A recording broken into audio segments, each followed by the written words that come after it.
Assalamualaikum Pak. Waalaikumsalam. Selamat datang di podcast dari kelompok 60 BDUB. Dan mungkin langsung ke pertanyaan pertama kali ya Pak. Iya. Oke. Silakan. Jadi mungkin untuk pertanyaan pertama, boleh nggak Pak? Bapak ceritain dulu asal usul Bapak, nama Bapak siapa, dan juga mungkin langsung disambut dengan diceritakan bagaimana awal mula Bapak terlibat dalam kesenian kuda lumping atau jaranan. Terima kasih. Pertanyaan yang dilimpahkan pada saya akan saya jawab. Nama saya Boyani, ya. Boyani. Lahir tahun 1970. Asli dari wilayah ini, Tumparjo, Kerajaan 2, RT 5, RW 3. Saya bergabung dengan Turangga Margomulyo itu tahun 1984. Ya gitu ya. Dan akan saya ceritakan awal mulanya, ini maksudnya berdirinya apa saya masuk ke Bapak masuk ke... Oh, saya masuk. Iya. Saya masuk ke organisasi ini karena saya suka ya. Suka atau senang sama kesenian ini. Terus saya masuk daftar di ke pengurusnya begitu dulu.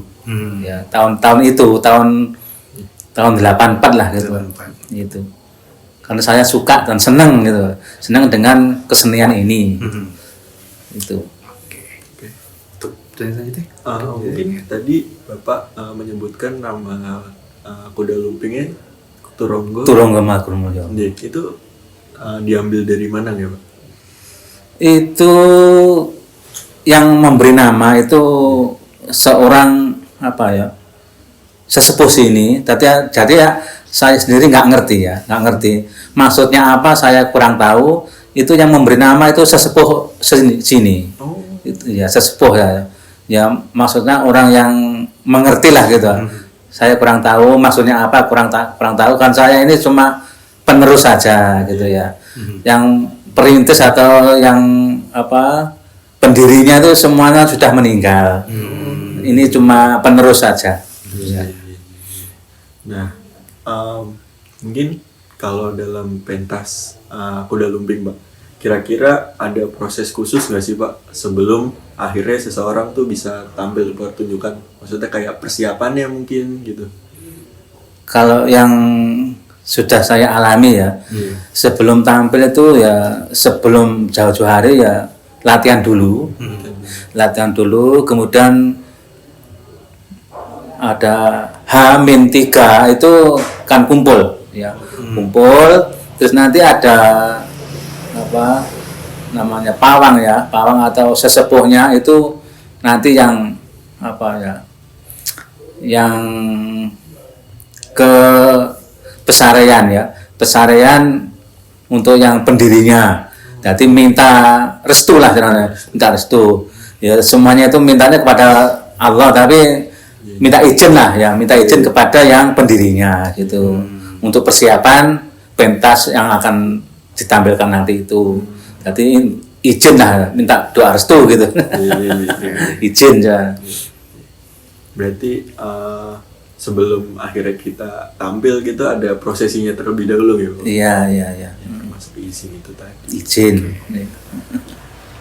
Nah, untuk pertanyaan selanjutnya nih Pak. Iya. Ada yang bilang kalau misalkan kuda lumping itu atau mungkin jaranan itu bukan sekedar tari, tapi juga ada unsur magisnya. Nah, mungkin Bapak bisa jelaskan apa makna sih di balik unsur magis itu? Ya, memang banyak yang bilang begitu ya.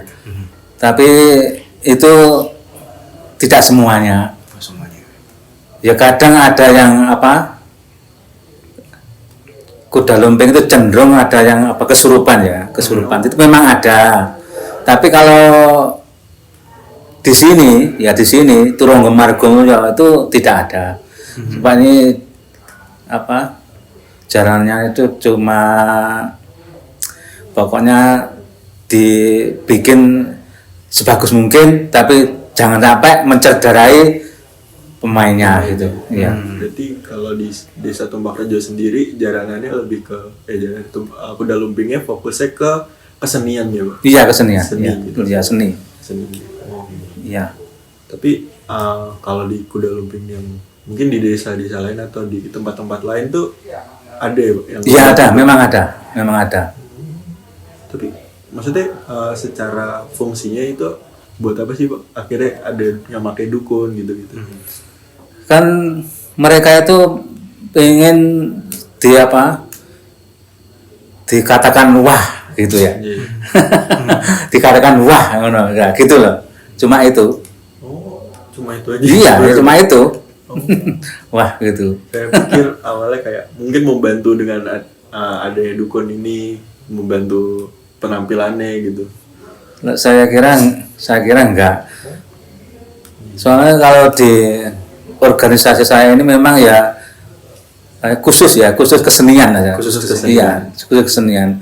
Enggak ada yang namanya itu kesurupan atau yang lain-lain enggak ada. Khusus ya kan. Oke, emang dari awal dididiknya untuk kesenian. Iya, kesenian.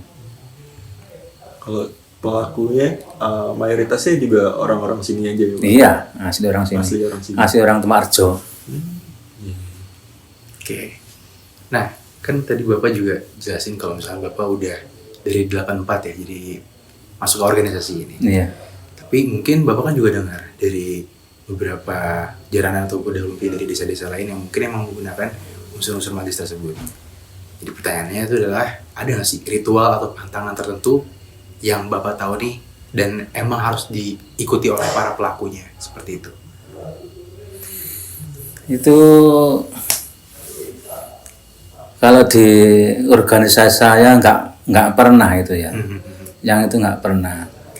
Ya cuma kadang ada tenaga penari dari luar masuk ke rombongan saya, itu mesti membawa pawang sendiri.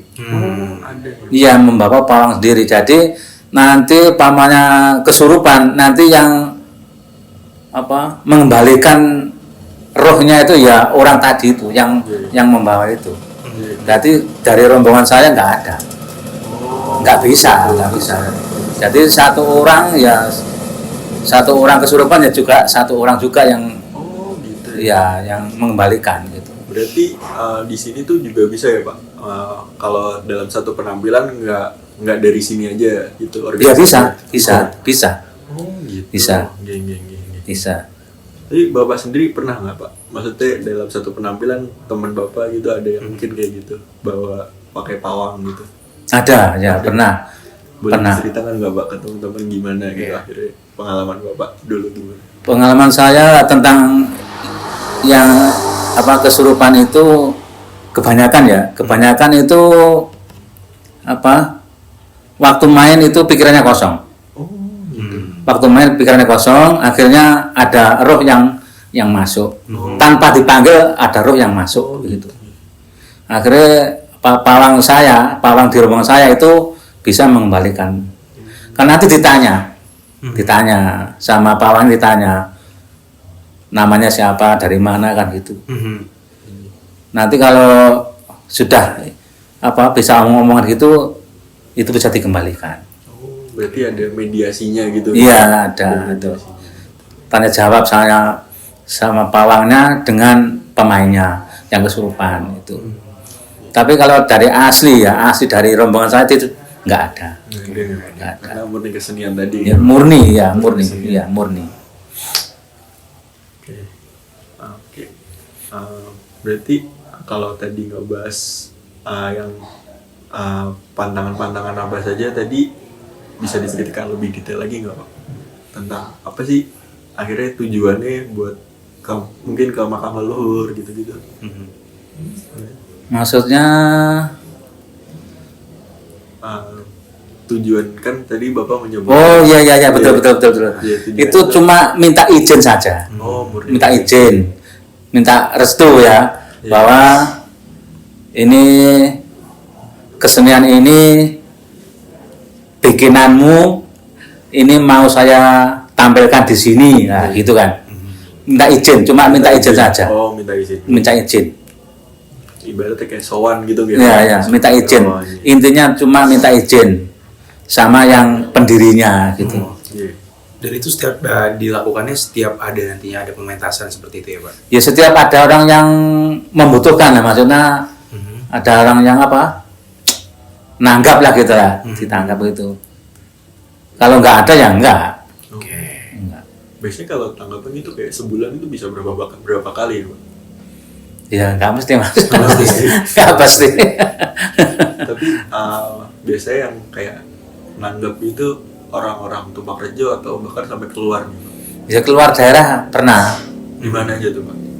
Dulu pernah di Turen, ya Kecamatan Turen, Kecamatan Sumber Bojong, Kecamatan Donomulyo, Kecamatan Wates, itu. Tapi yang lainnya itu ya di Tumparjo sih sering lah. Tumparjo sering. Biasanya di mana, Pak, kalau di Tumpang Rejo sih? Iya. Yang sering, Di yang sering itu di Balai Dukuh, di Balai Dukuh sini, ya di tetangga-tetangga sini ya kalau ada hajatan gitu kan mesti tinggal. Kadang ya pas ada apa khitanan gitu, khitanan, pernikahan gitu, terus lebaran, itu sering itu.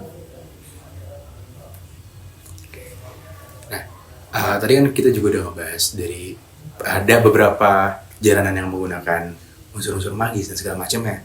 Dan dari pengalaman Bapak dari tahun 84 sampai sekarang, sebenarnya apakah unsur spiritual itu tuh masih nggak sih dilestarikan di pertunjukan modern dan atau mulai berkurang seperti itu? Ya masih dilestarikan tentang ritual-ritual itu, tapi nggak seperti dulu, Nggak seperti dulu ya? agak berkurang lah ya, agak berkurang.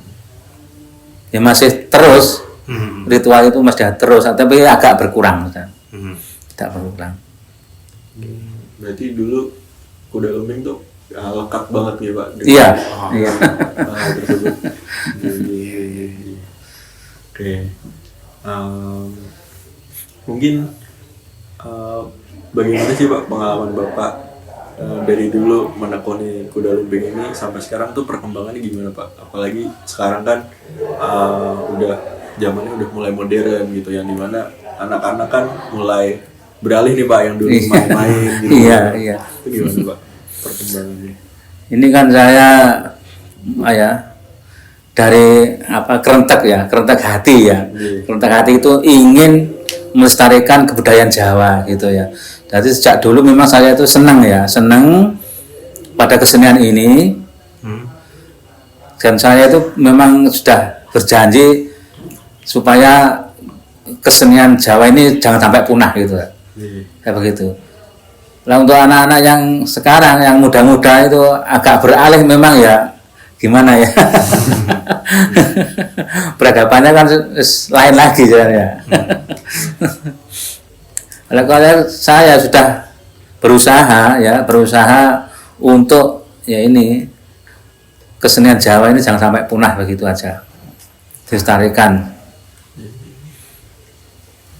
Kalau untuk anak-anak yang muda memang ya sulit ya untuk untuk menekuni di kesenian Jawa itu agak sulit.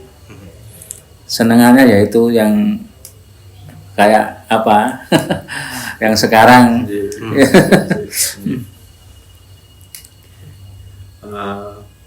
Kira-kira kalau dari sini anak mudanya tuh berarti udah mulai berkurang ya, Pak, yang fokus apa sebenarnya kalau untuk Tumpang Rejo sendiri? Kalau anak muda di wilayah sini itu masih semangat ya, masih semangat untuk melestarikan kesenian ini. Kalau di wilayah sini loh. Tapi kalau yang lainnya kayak saya kurang tahu.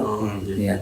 Kalau di wilayah sini saya kira masih semangat ya, masih semangat. Saya lihat dari tiap latihan itu kompak. Kan tiap latihan mesti malam minggu itu kompak, anaknya kompak.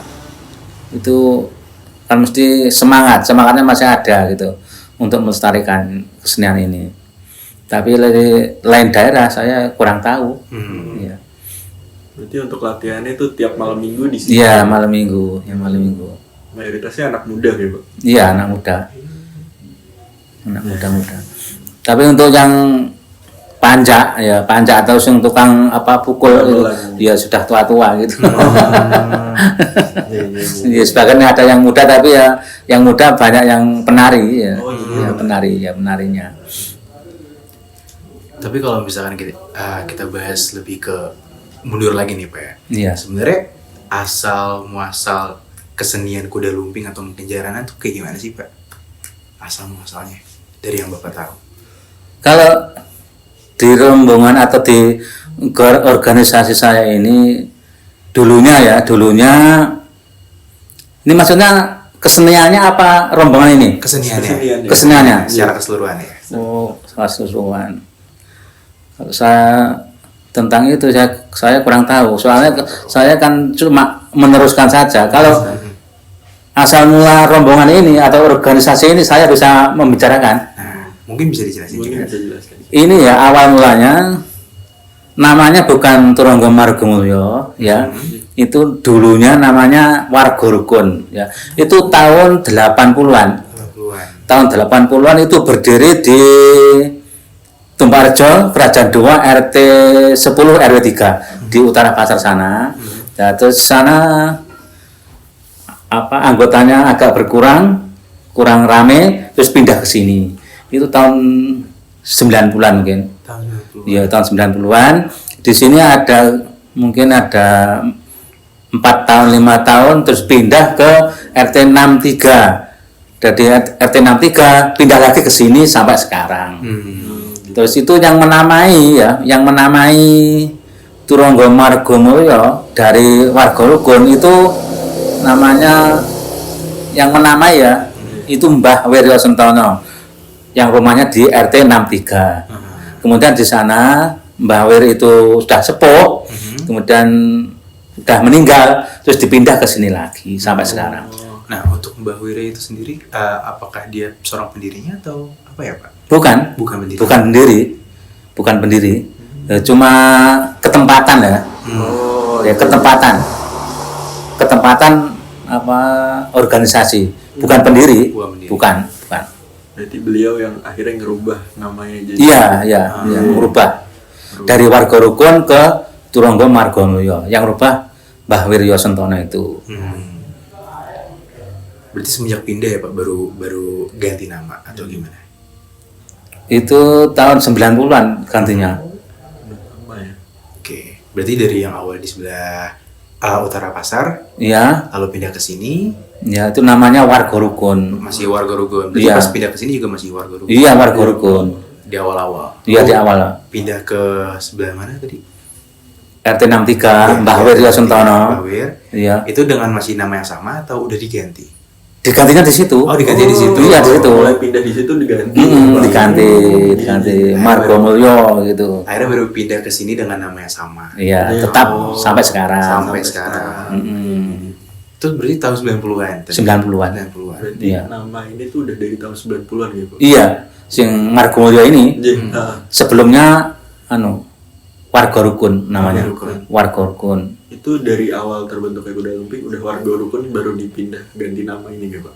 Apa sebelumnya udah ada nama lagi? Nah, kalau awalnya nggak tahu ya. Itu Warga Rukun itu tahun 80-an. Ya, tahun 80-an. Iya, tahun 80-an. Itu yang menamakan ya pendirinya. Tapi pendirinya sekarang sudah nggak ada semua, sudah meninggal. Semua. Berarti yang tersisa sekarang tuh tinggal penerus-penerus. Iya. Cucunya.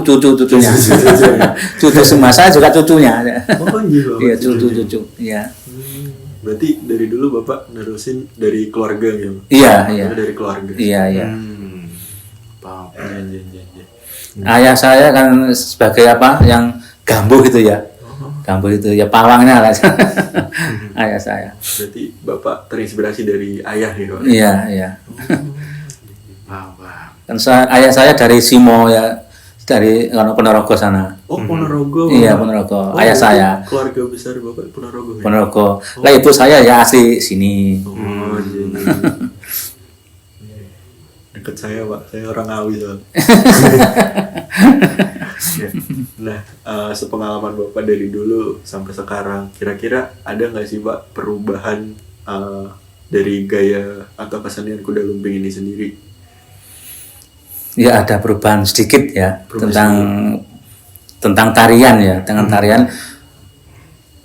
Kalau dulu itu khusus tarian itu ya murni dari kesenian Jaran Pegon. Kalau dulu ya, tapi kalau sekarang sudah ada tambahan sedikit ya dari campur sari. Oh, Itu ada itu tambahan dari barongan rampak itu bisa ditambahkan. Jadi ada tambahan ya, ada tambahan dikreasi. Dan saya juga mengambil ya dari Sapitri juga mengambil sedikit dari Legowo Putra juga mengambil sedikit. Jadi saya campur, saya padu gitu di tarian pegonya gitu. Jadi tidak khusus ya, tidak khusus. Kalau dulu khusus untuk tarian pegon ya, pegon nggak ada tambahan. Tapi mulai tahun 2000-an itu ada tambahan. Iya, ada tambahan. Tapi nggak semuanya. Saya ambil sedikit, saya masukkan, saya ambil sedikit, saya masukkan gitu. Jadi nggak plek semuanya, enggak. Jadi saya tambahkan, dikreasi lah.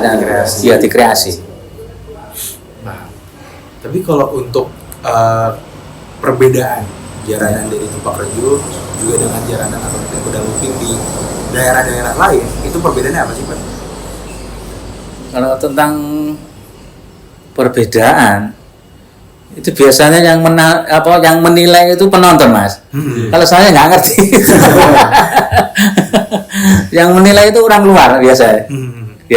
Kalau saya nggak ngerti ya, jadi rahasianya orang situ saya nggak memegang, saya nggak ngerti. Jadi yang menilai itu orang luar yang menonton. Jadi membedakan atau menyamakan antara grup sini sama grup situ lah, orang luar penontonnya ya. Kalau saya nggak ngerti itu. Jadi Bapak emang yang cuma jalanin aja latihan. Iya. Gitu. Tambahan kreasi-kreasi Bapak bilang. Ya. Tapi perbedaannya nggak ngerti saya. Iya. Karena penilaian dari penontonnya. Iya, dari penonton. Yang menilai orang lain. Tapi keunikan apa sih Pak yang bikin akhirnya jaranan Tupak Rejo ini berbeda gitu? Menurut Bapak?